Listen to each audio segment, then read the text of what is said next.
Guys please like और share कर दिया करो, और आप लोग लाइक भी नहीं एज मी टू पे सभी नहीं जाते टू प्लीज लाइक कर दो। Avatar the legend episode 251। दुराल वीएस तख्श अली। सहारिस्तान सल्तनत। दोपहर का समय। जगह एक रेगिस्तान।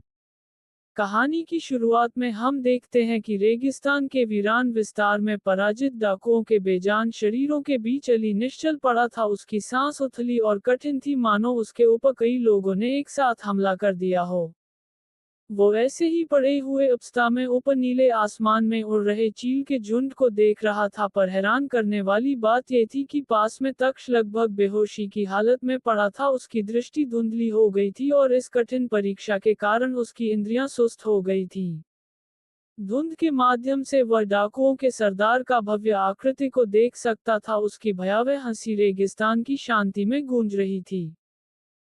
तख्श के गले पर खतरनाक ढंग से तलवार रखे हुए सरदार विजय की आभा बिखेर रहा था। उसकी एक आंख लड़ाई के दौरान फूट चुकी थी। रेगिस्तानी सूरज ने पूरे दृश्य में कठोर छायाएं डाली, जिससे हवा में छाए तनाव और आशंकाएं और बढ़ गईं। तख्श का मन भय और हताशा से भर गया। उसका शरीर भीषण लड़ाई के दौरान लगे घावों से कमजोर हो गया। फिर भी अपनी कमजोर अवस्था में भी उसके भीतर विद्रोह की एक झिलमिलाहट जल रही थी। उसके सामने मंडरा रहे क्रूर भाग्य के आगे झुकने से एक जिद्दी इनकार। तभी दुराल अपने चेहरे पर एक अजीब सी मुस्कान रखे तख्श के ठीक चेहरे के पास आकर कहता है, दुराल रेगिस्तान के इस जहां में मिलने के लिए तैयार हो जाओ। ये कहकर वो अपने हाथ में पकड़े तलवार घुमाते हुए तख्श के ऊपर एक जोरदार वार करता है। कुछ देर पहले दुराल अपने साथियों के लाशों को देखकर गुस्से में अपने दोनों तलवारों को उनकी ओर दिखाते हुए कहता है, दुराल पहली बार इस रेगिस्तान में कोई टक्कर का मिला है जिसके साथ मैं खुल के लड़ सकता हूं। तभी हम देख पाते हैं कि दुराल के हाथ में पकड़े तलवारों के धार में अजीब से काले रंग के छोटे छोटे पत्थर लगे थे। ये कहकर दुराल उनसे कहता है, दुराल अब तुम्हें मुझसे कोई नहीं बचा सकता। ये कहकर वो रेत को चीरते हुए तख्श की ओर आ जाता है, जिससे बचने के लिए तख्श अपने तलवार को आगे कर देता है, पर टक्कर इतना शक्तिशाली थी जिससे तख्श का तलवार एक झटके में टूट जाता है और तख्श सीधी दूर जाकर गिरता है। तख्श हैरान भरी नजरों से सोचता है, तक्षराज इतने रेत होने के बावजूद भी ये इतना तेज है कि पलक झपकते ही मेरे पास आ गया। ये इसका इलाका है, इसीलिए। तख्श आगे कुछ सोच पाता दुराल कूदकर अपने दो तलवारों से तख्श के ऊपर वार करने ही वाला था कि तभी अली तेजी से आकर दुराल को धक्का देकर उसे अपने साथ वहां से दूर ले जाता है। इसके बाद अली समय न व्यतीत किए दुराल के ऊपर तेजी से वार करता जाता है, जिससे बचने के लिए दुराल अपने एक तलवार के जरिए उससे लड़ने लगता है। तख्श दूर से उन्हें लड़ता देख सोचता है, तख्श ये दोनों यहाँ के रहने वाले हैं, इसीलिए रेत के बीचों बीच रहकर भी तेजी से लड़ पा रहे हैं। तभी वो देखता है कि अली लड़ाई के दौरान धीरे धीरे धक रहा था, जिसे देखकर तख्श कुछ सोचता उसे पास में ही दुराल का एक तलवार पड़ा हुआ मिलता है। वहां अली थोड़ा थक चुका था, जिसका फायदा उठाकर दुराल अली के पैर पर वार करता है और एक जोरदार लात अली के मुंह पे मारता है, जिससे अली दूर जाकर गिरता है। इसके बाद अली उठकर गुस्से में आगे बढ़ ही रहा था कि तभी उसका सिर चकराने लगता है और अचानक उसके आगे का दृश्य उसे धुंधला धुंधला दिखने लगता है। वो और कुछ सोच पाता धुंधले दृश्य को चीरते हुए दुराल अली के ऊपर वार करता है कि तभी तख्श तेजी आकर दुराल के तलवार से उसे रोककर उसके मुंह में एक जोरदार लात मारकर खुद से उसे दूर कर देता है। दुराल उठकर उनकी ओर देखता है और कहता है, दुराल अब भी तुम में दम है। तख्श अली से चिल्लाते हुए कहता है, तख्श अपनी जान प्यारी है तो भाग जाओ। ये सुनकर अली होश में आकर धीमी आवाज में तख्श से कहता है, अली उसके हथियार से बच के रहना। ये सुनकर तख्श दुराल के हाथ में पकड़े तलवार को देखता है, जिसे देखकर तख्श सोचता है, तक्षराज उसके तलवार के धार में ये अजीब से काले रंग का क्या लगा है। ये सोचकर वो अपने हाथ में पकड़े तलवार के धार को देखता है, जहां बारीकी से देखने से पता लगता है कि धार में कुछ छोटे छोटे काले रंग के पत्थर लगे हैं। ये देखकर तक्ष सोचता है, तक्षराज, ये तो कुछ अजीब से पत्थर हैं जिसमें से कुछ अजीब सी बदबू आ रही है। तभी दुराल तक्ष की ओर देखकर कहता है, दुराल, मेरा तलवार मुझे लौटा दे बच्चे। ये सुनकर तक्ष बिना डरे दुराल की ओर आने लगता है और कहता है, तक्षराज, अगर चाहिए तो आओ और मुझे हरा कर ले जाओ। ये सुनकर दुराल गुस्से में तक्ष की ओर दौड़ते हुए आने लगता है, जिसे अपनी ओर आता देख तक्ष भी तैयार होकर उसे अपने पास पहुंचने का इंतजार करता है।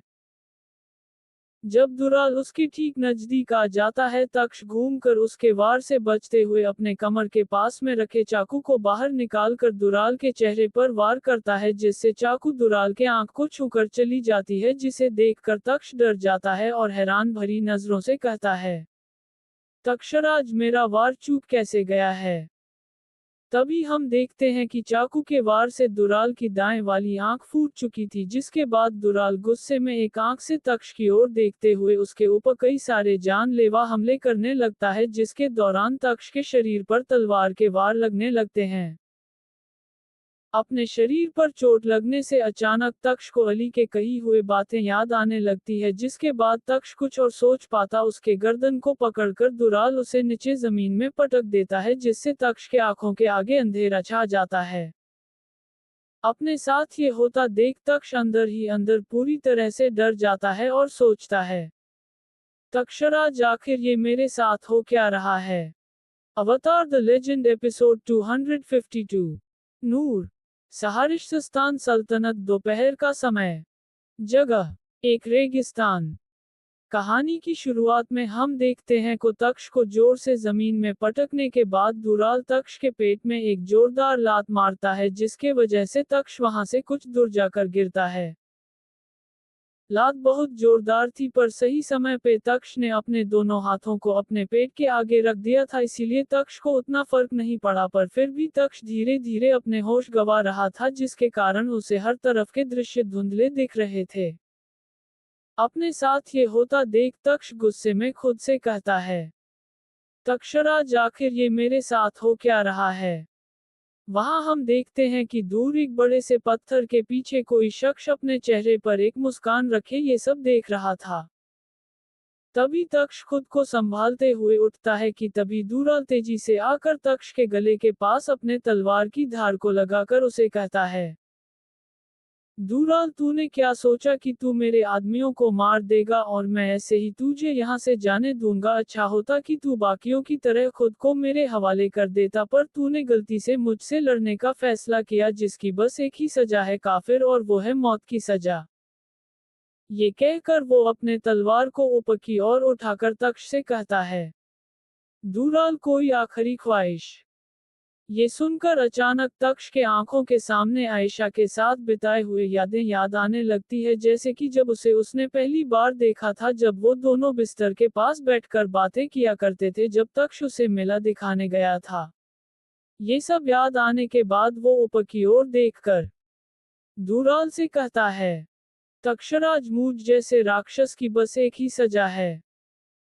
ये सुनकर दुराल मुस्कुराते हुए तक्ष के ऊपर एक जोरदार प्रहार करने ही वाला था कि तभी एक चाकू आकर सीधे दुराल के हथेली में जा लगता है, जिससे दुराल के हाथ से वो तलवार तक्ष के ठीक पास आकर गिरता है, जिसके वजह से तक्ष को कोई भी चोट नहीं लगती। तभी दूर से काले कपड़े पहना एक शख्स सीटी बजाते हुए उनकी ओर धीरे धीरे से बढ़ रहा था, जिसके चेहरे पर भी काले रंग का कपड़ा बंधा हुआ था। सीटी की आवाज सुनकर तक्ष अपने पीछे की ओर देखता है, जहां वो शख्स ज्यादा ही दूर होने के कारण वो उसे देख नहीं पाता और अचानक से बेहोश हो जाता है। वो शख्स अपने पीठ पीछे एक छोटी सी तलवार पकड़े उनकी ओर आ रहा था, जिसे देखकर दुराल अपने हाथ में लगे चाकू को निकालकर उसकी ओर बड़े बारीकी से देखता है। तभी वो उस शख्स को पहचान कर मुस्कुराते हुए कहता है, दुराल, नूर, तू यहाँ? ये सुनकर वो शख्स मुस्कुराते हुए दुराल से कहता है, नूर, हाँ मैं। ये कहकर वो मुस्कुराते हुए बोला, नूर नबी साहब ने बिल्कुल सही बोला था कि आज तुम जरूर यहाँ पे हमला कर सकते हो, और हुआ भी ठीक ऐसा ही। कितना ढूंढा मैंने तुम्हें और तुम मुझे अब मिले हो दुराल। खैर कोई बात नहीं, अगर मिले हो तो जरा सोच लूं कि तुम्हें कैसे प्यार से मारा जाए। दुराल ये सुनकर हंसते हुए नूर से कहता है, दुराल, और मुझे मारेगा कौन? तुम जो खुद एक हिंजड़ा है। नूर हंसते हुए दुराल से कहता है, नूर, हाँ हाँ, उड़ा ले मेरा मजाक, आखिर एक हिंजड़ा हूं तो अब मुझे कोई फर्क नहीं पड़ता लोग मुझे क्या कहते हैं। फर्क पड़ता है तो बस इस बात पे कि सामने खड़ा इंसान मुझसे कितना तेज और ताकतवर है। ये कहकर वो तेजी से आकर सीधे दुराल के आगे पहुंचकर उससे कहता है, नूर, तुम्हारे मरने का वक्त आ गया है दुराल। ये कहकर वो अपने हाथ में पकड़े तलवार को घुमाते हुए दुराल के ऊपर वार करता है, पर दुराल बड़ी तेजी से नूर के वार को रोक देता है और मन ही मन सोचता है, दुराल ये तो बहुत तेज है। ये कहकर वो नूर को पीछे ढकेल देता है, पर नूर तेजी से खुद कुछ दूर जाकर खड़ा हो जाता है। ये देखकर दुराल मुस्कुराते हुए नूर से कहता है, दुराल, तू बहुत तेज हो गया है। नूर, शायद तुझे उन छोटे आंखों वालों ने बड़े अच्छे से अपने पैंथर सिखा दिया है। ये सुनकर नूर भी मुस्कुराते हुए दुराल से कहता है, नूर, सिर्फ तेज ही नहीं, खतरनाक भी। ये सुनकर जब दुराल अपने पेट की ओर देखता है तो वहां एक छोटा सा चाकू लग चुका था, जिसे देखकर वो नूर की ओर देखता है, पर वो हैरान हो जाता है क्योंकि नूर सामने से कहीं गायब हो गया था। ये देखकर वो पहले अपने पेट से उस छोटे से चाकू को निकालता है और अपने आसपास देखने लगता है, जहां उसे कहीं भी नूर नहीं दिखता। तभी वो हैरान भरी नजरों से कहता है, दुराल, आखिर वो है कहाँ? वो साला इतना तेज है कि मुझे चाकू भी मार दिया और मुझे पता भी नहीं चला। ये सोचकर वो चिल्लाते हुए कहता है, दुराल, अबे हिंजड़े, अगर हिम्मत है तो सामने आ और मुझसे मुकाबला कर।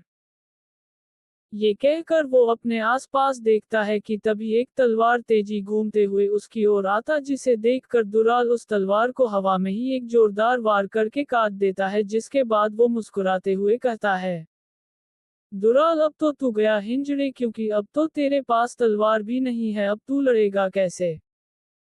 तभी दुराल आगे कुछ कह पाता, अचानक उसके पीठ के पीछे खड़ा नूर अपने चेहरे पर एक मुस्कान रखे अपने कमर में से चाकू निकालकर दुराल के पीठ में घोंप देता है, जिससे दुराल को एक जोरदार झटका लगता है। वो गुस्से में अपने पीछे की ओर देखता है, पर वहां नूर नहीं था।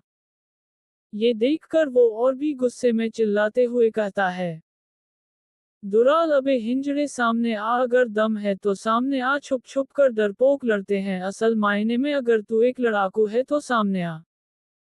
तभी अचानक नूर उसके ठीक सामने आ जाता है और कहता है, नूर, लो मैं आ गया। ये देख दुराल समय न व्यतीत किए नूर के ऊपर अपने तलवार से वार करता है, पर तभी नूर उस वार से खुद को बचाते हुए तेजी से दुराल के मुंह पे एक जोरदार मुक्का मारता है और अचानक से वहां से फिर से गायब हो जाता है और पीछे से आकर उसके पीठ में एक और चाकू मारता है और वहां से गायब हो जाता है। तभी दुराल के मुंह से खून निकल आता है और वो हैरान भरी नजरों से कहता है, दुराल, आखिर ये था क्या?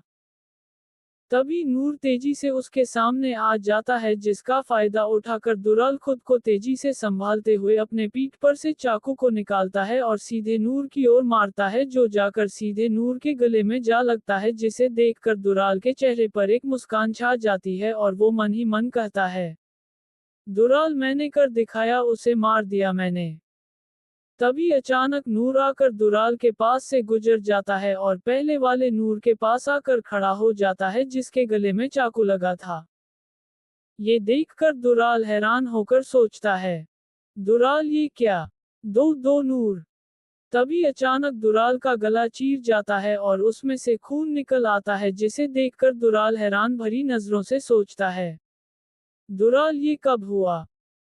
तभी सामने वाला नूर, जिसके गले में चाकू लगा था, वो नूर कुछ काले मिट्टी में बदल कर नीचे गिर जाता है, जिसके साथ चाकू भी नीचे गिर ही रहा था, जिसे जमीन पर गिरने से पहले ही नूर एक जोरदार लात मारता है, जिसके वजह से वो चाकू घूमते हुए सीधे जाकर दुराल के सिर की ओर जाने लगती है।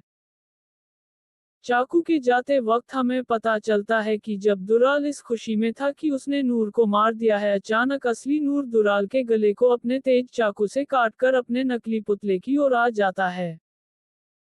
तभी सिर में जाकर तलवार लगने से दुराल की उसी समय मौत हो जाती है, जिसके बाद नूर उसे देखकर कहता है, नूर पुतले की तकनीक से कोई नहीं बच सकता, ये हमेशा काम करता है। अवतार द लेजेंड एपिसोड 253। शिकारी जासूस। कहानी अब आगे। कोई अनजान सा रेगिस्तान। कहानी की शुरुआत में हम देखते हैं कि रेगिस्तान की रात के आसमान के विशाल विस्तार के नीचे नूर अपने चेहरे पर एक काले कपड़े के बांधे की एकाकी आकृति उजाड़ के बीच खड़ी थी। उसकी छवि उसके द्वारा जलाई गई आग की टिमटिमाती लपटों से रोशन थी। जलती हुई लकड़ी की चटकने की आवाज रेगिस्तान की शांति में गूंज रही थी, क्योंकि नूर ने शिकार किए गए जानवर को खुली लौ पर कुशलता से भून दिया था। आग की गर्म चमक रेत पर नाचती हुई परछाइयां बना रही थी, जो रात की पृष्ठभूमि के खिलाफ आदिम सादगी का दृश्य चित्रित कर रही थी। आग की प्रत्येक चटक के साथ भुने हुए मांस की मोहक सुगंध हवा में भर गई, जो रेगिस्तान की खुशबू के साथ मिल गई। तभी पास में ही लेटा हुआ तक्ष अचानक से होश में आकर उल्टी करने लगता है, जिसे देखकर नूर अपने चेहरे पर एक मुस्कान रखे उसे घूरने लगता है। कुछ देर ऐसे ही उल्टी करने के बाद तक्ष अपने आसपास देखता है और अचानक से नूर को अपने सामने देखकर वो थोड़ा डर जाता है, जिसके कारण उसके दिल की धड़कन तेज हो जाती है। तभी उसे अपने बेहोश होने के पहले वाला दृश्य याद आ जाता है, जहां उसने नूर को दुराल से लड़ते हुए देखा था। ये देखकर वो हैरान भरी नजरों नूर से पूछता है, तक्षराज तुम? ये सुनकर नूर मुस्कुराते हुए तक्ष से कहता है, नूर अरे डर मत लड़के, मैं तुम्हें कुछ नहीं करूंगा। ये सुनकर तक्ष नूर से कहता है, तक्षराज तुम वही हो ना जिसने मुझे आज बचाया है, वो डाकू बस मुझे मारने ही वाला था। नूर ये सुनकर तक्ष से कहता है, नूर हाँ, अगर मैं ना आता तो शायद तुम्हारी लाश इस रेगिस्तान में आज सड़ रही होती और कल शायद तुम्हारी लाश को चील फाड़ कर खा रहे होते, पर शायद खुदा ये नहीं चाहता कि तुम चील के पेट में जाओ, इसीलिए उस खुदा ने मुझे तुम्हें बचाने के लिए यहाँ भेज दिया था। ये सुनकर तक्ष हैरान भरी नजरों नूर की ओर देखकर उसे पूछता है, तक्षराज आखिर तुम हो कौन और तुमने मुझे बचाया क्यों? क्योंकि मैं ना ही तुम्हें जानता हूं और ना ही मैंने जीवन में कभी तुम्हें देखा है। नूर ये सुनकर तक्ष से मुस्कुराते हुए कहता है, नूर ठीक है, तुम जानना चाहते हो ना कि मैं कौन हूं, उससे पहले ये जान लो कि तुमने मुझे कभी नहीं देखा। पर तभी नूर गंभीर भाव से तक्ष से कहता है, नूर पर मैं कई दिनों से तुम पे नजर रख रहा हूं तक्ष, कि तुम कहाँ जा रहे हो, किससे बातें कर रहे हो, सब कुछ मैं जानता हूं। यहाँ तक कि तुम जब उस वैश्या से मिलते थे तब मुझे तुम पे हंसी आ रही थी कि आखिर तुम सच में वहां उससे बस बातें ही करने जा रहे थे और बातें करने के बाद सो जाते थे। पर कल की रात कुछ अजीब हुआ, तुमने उसे बेहोश कर दिया, मतलब तुम्हारे दिमाग में कुछ तो चल रहा है। ये सुनकर अंदर से पूरी तरह से तक्ष डर जाता है और उससे पूछता है, तक्षराज आखिर तुम हो कौन? नूर कहता है, नूर मैं हूँ नूर, कुछ लोग कहते हैं कि मैं एक भूत हूँ, तुम मुझे एक जासूस, एक शिकारी और शायद एक दोस्त भी समझ सकते हो।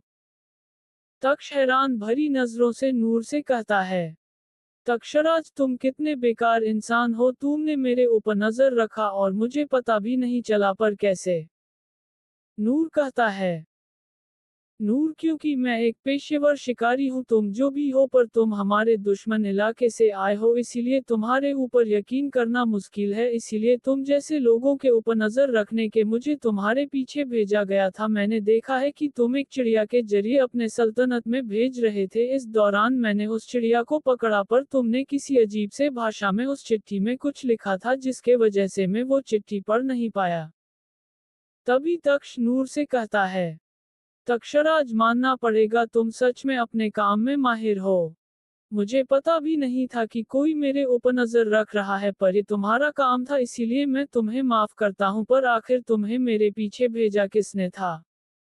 नूर अपने चेहरे पर एक मुस्कान रखे कहता है, नूर और कौन हमारे मोहम्मद साहब, वो पहले तुम्हारे ऊपर भरोसा नहीं कर रहे थे, पर कुछ दिन बाद उन्होंने तुम्हें मानो अपना भाई मान लिया है। तक्ष ये सुनकर नूर से कहता है, तक्षराज बिल्कुल उन्होंने ठीक किया, कभी भी जल्दी में किसी के ऊपर भरोसा नहीं करना चाहिए। तभी वो अपने पास अली को बेहोश पाता है, जिसे देखकर वो नूर से चिंतित भाव से पूछता है, तक्षराज अली, नूर इसे हुआ क्या है, ये उठ क्यों नहीं रहा? नूर कहता है, नूर ओ इसे, तुम चिंता मत करो, उसे कुछ नहीं होगा। जहर का असर कल सुबह तक उतर जाएगा। तक्ष हैरान भरी नजरों से नूर से पूछता है, तक्षराज क्या? जहर? हमने तो कोई जहर लिया ही नहीं। नूर हंसते हुए कहता है, नूर वो दुराल जिस हथियार से तुम पे वार कर रहा था, उस हथियार के धार में छोटे छोटे जेवी पत्थर लगे थे। तक्ष पूछता है, तक्षराज जेवी पत्थर? नूर कहता है, नूर ये समंदर के इलाके से मिलता है, ये अगर किसी भी इंसान के घाव में लगे तो कोई भी बेहोश हो जाता है, जिसके बाद दुराल अपने दुश्मन को बड़े आराम से मार पाता था, पर मानना पड़ेगा कि चोट खाने के बाद भी तुम लड़ रहे थे। तक्ष कहता है, तक्षराज आखिर वो था कौन? वो हमारे ऊपर हमला क्यों कर रहा था? जब मैं बेहोश हो रहा था तब मैंने कुछ सुना था, जिससे इतना तो पता चल रहा था कि तुम और दुराल दोनों एक दूसरे को जानते थे। नूर कहता है, नूर हाँ, वो मुझसे पहले इस काम में था, लोगों का शिकार करना, उनकी जासूसी करना, पर कुछ दिन बाद उसने ये काम छोड़ दिया और रेगिस्तान में डाकू बनकर लुटेरा बन गया। मोहम्मद साहब ने उसे मारने के लिए कहा था, पर वो मेरे हाथ कभी लगता ही नहीं था, पर आज वो मेरे हाथ लग गया और बेकार में मुझसे टकरा कर मारा गया। तक्ष नूर से कहता है, तक्षराज वैसे तब से मैं तुमसे बात कर रहा हूं, पर मैंने तुमसे अपनी जान बचाने के लिए शुक्रिया नहीं किया। शुक्रिया मेरी जान बचाने के लिए? नूर हंसते हुए तक्ष से कहता है, नूर शुक्रिया की कोई जरूरत नहीं है तक्ष, अभी हमें सोचना ये है कि कल हमें जाना कहाँ है। ये सुनकर तक्ष हैरान भरी नजरों से नूर से पूछता है, तक्षराज मतलब? नूर लेटकर ऊपर आसमान की ओर देखते हुए तक्ष से कहता है, नूर मोहम्मद साहब ने कहा है कि मैं भी तुम्हारे साथ तुम्हारे सल्तनत जाऊंगा। ये सुनकर तक्ष के मन में थोड़ा सा डर छा जाता है। अवतार द लेजेंड एपिसोड 254। बादशाह की चाल। कहानी अब आगे। सहारिस्तान सल्तनत, रात का समय। जगह, बादशाह सकराल खान का कमरा। कहानी की शुरुआत में हम देखते हैं कि कमरे में दो लड़कियों के लाशों को कुछ सैनिक कमरे से बाहर निकाल रहे हैं, जिसके नजदीक बादशाह सकराल खान अपने हाथ में एक मदिरा से भरी गिलास को पकड़े नबी मोहम्मद से कुछ बातें कर रहे थे। बादशाह सकराल खान कहते हैं, बादशाह सकराल खान तो वो अपने सल्तनत की ओर चला गया, पर उसे इतनी जल्दी यहाँ से जाना क्यों पड़ा? तभी नबी मोहम्मद बादशाह सकराल खान से कहते हैं, नबी मोहम्मद कह रहा था कोई जरूरी काम है उसे, अगर वो उसमें कामयाब हो गया तो शायद हमें वहां जाना ही न पड़े। वो जाते वक्त कह रहा था कि हम बिना लड़े चंद्रपुर को हरा देंगे। ये सुनकर बादशाह सकराल खान अपनी लंबी दाढ़ी को सहलाते हुए उसमें लगे खून के बूंदों को नीचे जमीन पर गिराकर नबी मोहम्मद से कहते हैं, बादशाह सकराल खान, ये तो बेकार सी बात है, कितना सपना देखा था कि चंद्रपुर जाएंगे, उनके बादशाह के सिर को उनके धड़ से उखड़ेंगे, उनके लड़कियों को उठाकर अपने लड़ाकुओं को देंगे, और सबसे बड़ी बात, उस महाकाल को अपने पैरों के नीचे लाएंगे, पर ये तक्ष ने मेरे सारे सपनों के ऊपर पानी फेर दिया। नबी मोहम्मद मुस्कुराते हुए बादशाह से कहते हैं, नबी मोहम्मद आप नाराज मत होइए मेरे हुजूर, और वैसे भी ये हमारे लिए एक अच्छी बात है कि हमें सब कुछ बड़े आराम से मिल जाएगा। तभी बादशाह सकराल खान नबी को बीच में ही रोककर उसे कहते हैं, बादशाह सकराल खान भारी आवाज में, नहीं नबी नहीं, जो चीज आसानी से मिल जाए उसका कोई मजा नहीं है। पता है नबी, तुम यकीन करोगे या नहीं, पर मैंने अपने जिंदगी में कभी भी खुल के कोई मुकाबला किया ही नहीं, क्योंकि हमारे जिंदगी में कभी ढंग का कोई लड़ाकू आया ही नहीं, जो भी आता हम उसे बड़े आराम से हरा देते हैं। पर ये कहते हुए वो अपने हाथ में पकड़े मदिरा को पीते हुए नबी से कहते हैं, बादशाह सकराल खान पर जब हमने उस महाकाल के बारे में जाना है तभी से हमारे दिल में एक ख्वाहिश सी जाग उठी है कि हम उसके खिलाफ अपनी पूरी ताकत के साथ लड़े कि आखिर हम कितने ताकतवर हैं। इसीलिए हमने एक बात ठानी है। नबी पता है वो क्या है? नबी मोहम्मद हैरान भरी नजरों से बादशाह सकराल खान की ओर देखकर उनसे पूछते हैं। नबी मोहम्मद कौन सी बात बादशाह? बादशाह सकराल खान मुस्कुराते हुए कहते हैं। बादशाह सकराल खान हम अगले महीने में ही यहाँ से चंद्रपुर की ओर निकलेंगे। ये सुनकर नबी मोहम्मद चौंक कर बादशाह सकराल खान की ओर देखकर कहते हैं। नबी मोहम्मद ये आप क्या कह रहे हैं बादशाह? बादशाह सकराल खान अपने चेहरे पर एक मुस्कान रखे नबी से कहते हैं। बादशाह सकराल खान तुमने बिल्कुल सही सुना नबी, हम अगले महीने ही वहां जाएंगे और उस महाकाल से लड़ेंगे। नबी मोहम्मद डरते हुए बादशाह सकराल खान से कहते हैं। नबी मोहम्मद ये बिल्कुल पागलपन है, बिना कुछ जाने बिना कुछ तैयारी किए हमने अगर उन पे हमला कर दिया तो हम हार भी सकते हैं। ये सुनकर बादशाह सकराल खान भारी आवाज में नबी की ओर देखकर कहते हैं। बादशाह सकराल खान नबी, तुम शायद जान नहीं पा रहे हो कि आखिर तुम किसके सामने खड़े हो, उसके जिसने आज तक एक भी लड़ाई नहीं हारी है। नबी मोहम्मद डरते हुए बादशाह सकराल खान से कहता है। नबी मोहम्मद मेरा वो कहने का मतलब नहीं था बादशाह आजम, मैं तो बस ये कह रहा था कि तख्श अभी अपने सल्तनत गया है, उसके जाने का कोई तो मकसद होगा, जब तक वो वापस ना आ जाए तब तक हमें। तभी अचानक बादशाह सकराल खान नबी मोहम्मद के गले के पास अपने तलवार के धार वाले हिस्से को रखकर कहते हैं। बादशाह सकराल खान नबी, आंख बंद करके तुम शायद उस काफिर तख्श के ऊपर कुछ ज्यादा ही यकीन कर रहे हो। ये जान लो कि वो कोई दूध का धुला नहीं है, वो अपनों को धोखा दे रहा है जिससे वो चंद्रपुर सल्तनत का बादशाह बन पाए। जो इंसान अपनों का नहीं वो दुश्मन का क्या होगा। अपने गले के पास बादशाह सकराल खान के तलवार को पाकर नबी थोड़ा डर जाते हैं, पर खुद को संभालते हुए बादशाह सकराल खान से कहते हैं। नबी मोहम्मद, मैं जानता हूँ बादशाह की वो कौन है, इसीलिए उसके ऊपर नजर रखने के लिए मैंने उसके साथ मेरे एक अजीज दोस्त को भेजा है जो कि उसके ऊपर नजर रखेगा। तभी बादशाह सकराल खान हंसते हुए अपने तलवार को नबी के गले पर से ले जाते हैं और हंसते हुए उसके कंधे पर अपना हाथ रखकर कहते हैं।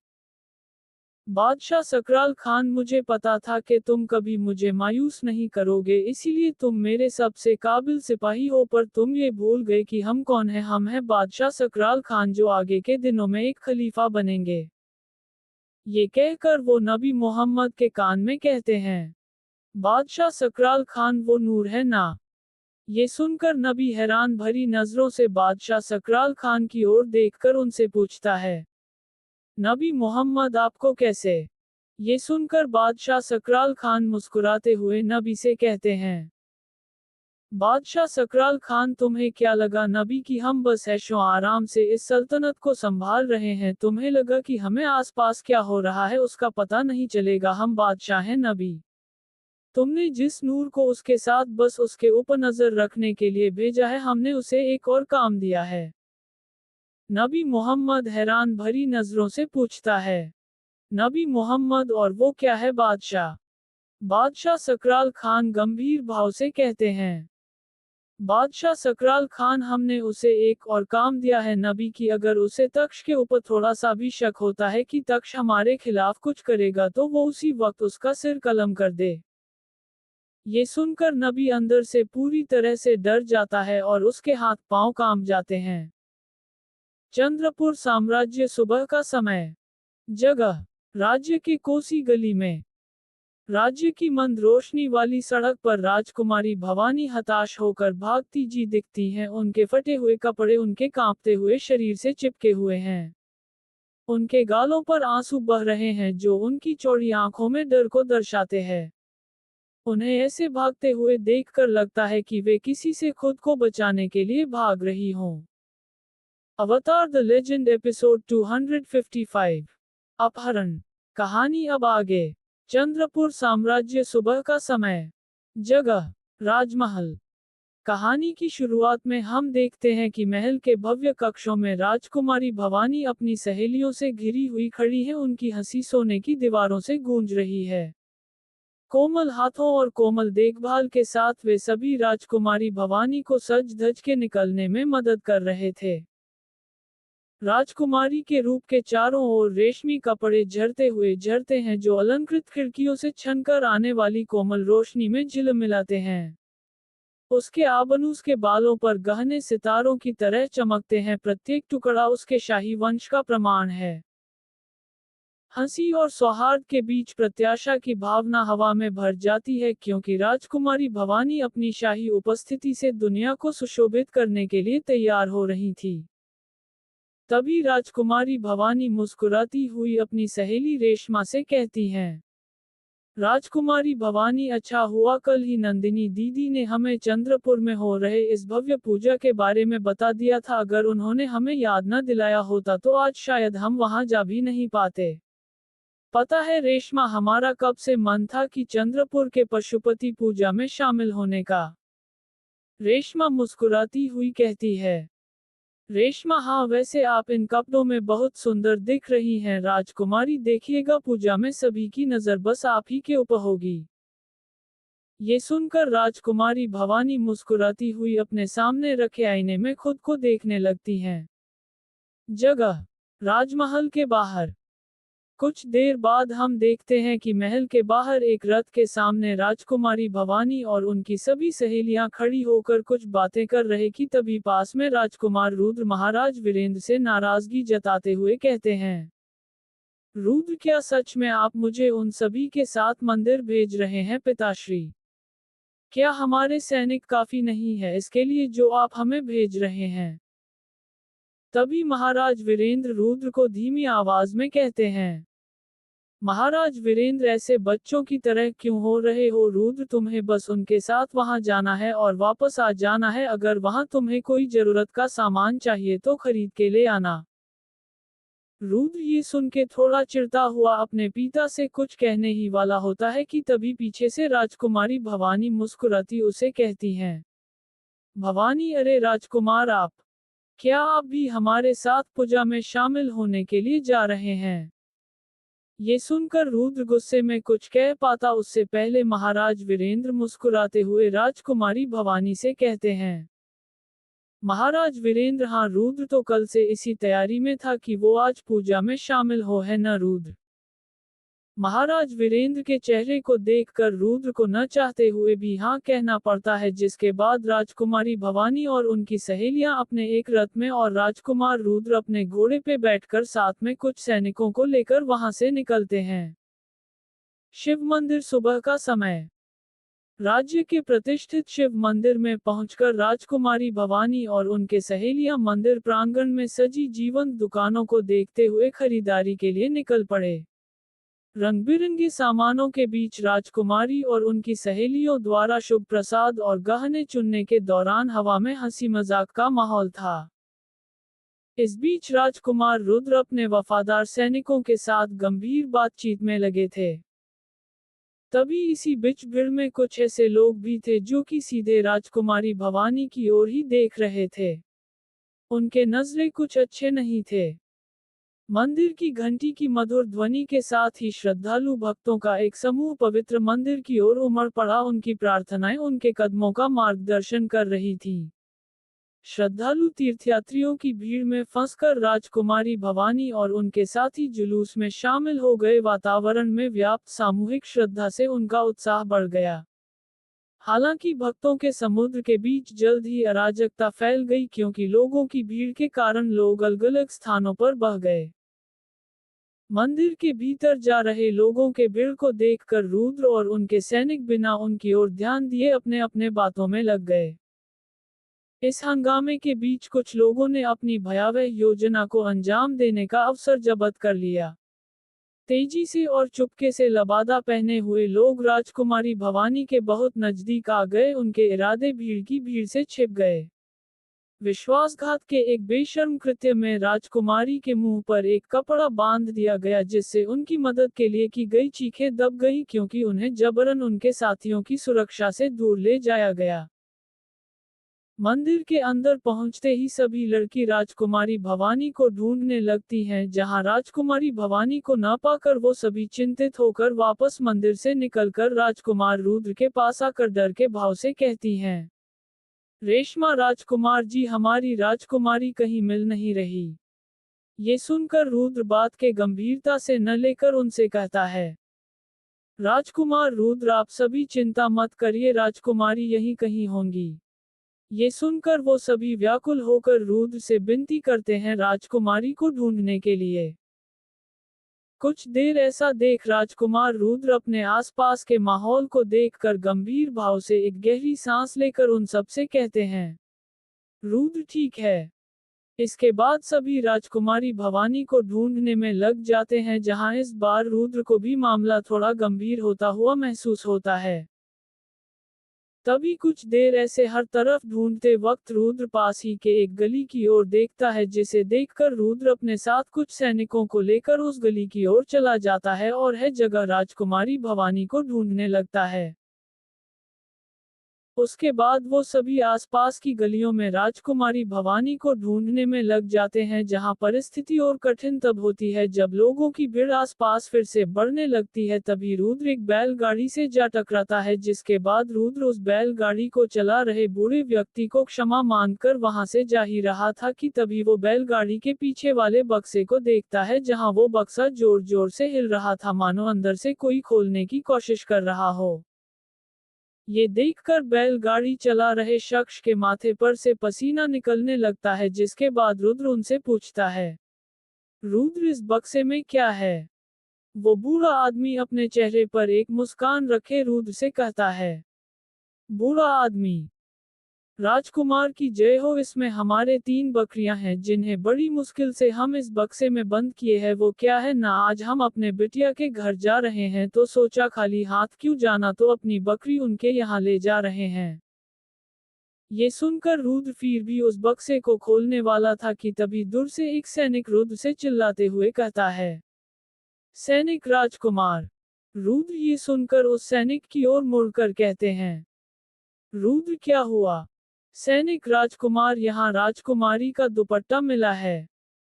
ये सुनकर रुद्र उस सैनिक की तरफ जाने लगते हैं, जिसका फायदा उठाकर वो बैलगाड़ी चलाने वाला बूढ़ा आदमी जल्दी से बैलगाड़ी को चलाते हुए वहां से जाने लगता है। तभी उस बक्से के अंदर पता चलता है कि राजकुमारी भवानी के मुंह पे एक कपड़ा बांधा हुआ था, जिससे वो चिल्ला ना सकें।